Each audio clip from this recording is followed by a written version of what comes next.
This is the journey of two parents on a path to hope, but one that began as an excruciating trek through darkness. Two strangers grieving the same man. Everybody loved him. Everybody loved him, and that's what makes me feel good.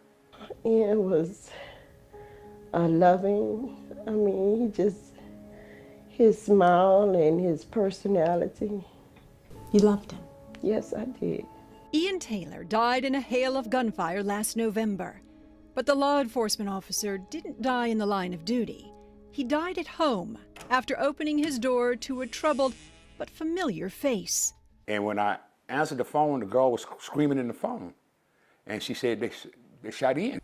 Norman Taylor, Ian's father, a retired longtime NOPD officer whose optimism made news in the 90s when crime was at its worst. Thank you, dear. Decades later, was now headed to his own son's murder scene, only to be held back by tape and the arms of former colleagues. When I found out it was actually him and he was dead, and the coroner's wagon came, and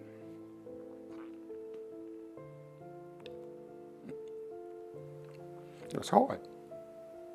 It was hard. Dionne Williams was at Walmart with her kids when she got the news. She called me on the phone crying, saying, Jabari killed Ian. Jabari killed Ian. She had to hear it twice. Jabari is Dionne's oldest son. But surprisingly, her initial reaction was not grief. And I was scared because I feel like if my son killed my cousin, now what he gonna come do to me and my kids? That night, Dionne and her other kids hid at a hotel while Norman planned his revenge. I'm gonna sit here right now and tell you, if I could have gotten my hands on Jabari that night, I would have snatched the life out of him. But Jabari was on the run. It was his mother who found him the next day and called police. How hard was that phone call to make? It was real hard. I cried. I cried before I did it, and I asked God, was it the right thing to do?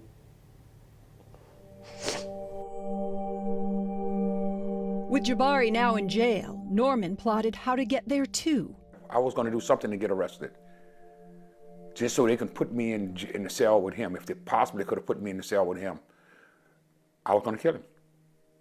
But fate or faith stepped in when Norman's pastor just happened to stop by right then, right there in his living room. Norman had a change of heart for Jabari. Then I realized, my killing him, or my having hatred in my heart for him, is not gonna solve anything. So instead of hating this kid, I started praying for him. Norman didn't know Dionne well, as Ian was related to her on Ian's mother's side, and he had no idea about the curse they faced. Jabari had been in and out of mental hospital since he was 16. Dionne says Jabari is a diagnosed paranoid schizophrenic. She first noticed the symptoms 10 years ago. It was times when my son would tell me a rat crawled in him and died in his stomach. She said he dangled her youngest child off the edge of a balcony and accused her of poisoning him. I watched him like his life was just going down a drain, and I prayed. I just kept hoping that he was gonna get better, but he didn't. Jabari lived in fear and spread it, especially after he got a gun 2.5 years ago. And if you're wondering how that happened, consider the job he held at the time. He had just been hired as a deputy, a recruit for the Orleans Parish Sheriff's Office. While he was on medication for schizophrenia? Yes. Did it scare you? Yes, it did. And then he was able to get a gun. Norman Taylor is a former Orleans Parish deputy himself, having worked there before the NOPD. My thing is, better screening, come on. How you let a mental patient come to work in a penal institution where you put mental patients? To be sure, the job didn't last long. Jabari left 6 months later. The sheriff's office said for personal reasons, but... Do you think he kept the gun? He did. Jabari is now in the psych unit of Hunt Correctional, awaiting trial. You know, answer it. That's him. He happened to call while we were interviewing his mom.